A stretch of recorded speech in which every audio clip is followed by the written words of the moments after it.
If I can not carry forest on my back, যদি আমি আমার পিঠে বন জঙ্গল বহন করতে না পারি, neither can you crack a nut, তুমিও কিন্তু বাদাম ফাটাতে পারবে না। এটা ক্লাস 10-এর বিখ্যাত কবিতা রালফ ওয়াল্ডো ইমারসন রচিত ফেবেল, সেই ফেবেল থেকে লাইনটা নেওয়া হয়েছে। If I can not carry forest on my back, neither can you crack a nut. Voice change করতে বলেছে।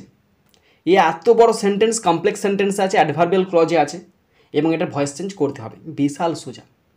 এখানে দুটো পার্ট আছে, ইফ থেকে ব্যাক পর্যন্ত সাবঅর্ডিনেট অংশ আর বাকিটা মেন ক্লজের অংশ।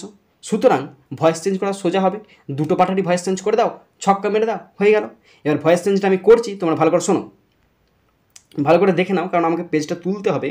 If I can not carry forest on my back, এটার ভয়েস চেঞ্জ প্রথম করব, তারপরে নাইদার থেকে বাকিটা করব। তো করছি, দেখো। ইফ, যদি, ওখানে অবজেক্ট ছিল forest, if forest, FOREST, if forest.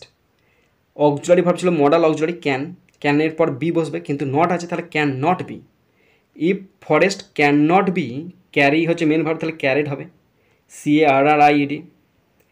If forest can not be carried, আমার পিঠেতে, on my back, on my back, BACK back, by me, আমার দ্বারা, কমা। এবার প্রিন্সিপাল ক্লজের অংশটা হচ্ছে neither can you crack a nut, neither can you, তার মানে নাইদারটা যেমন আছে নাইদার বসে হবে, neither a nut, neither can বসবে, নাইদার ক্যান ছিল তো, তাহলে নাইদার ক্যান এ নাট,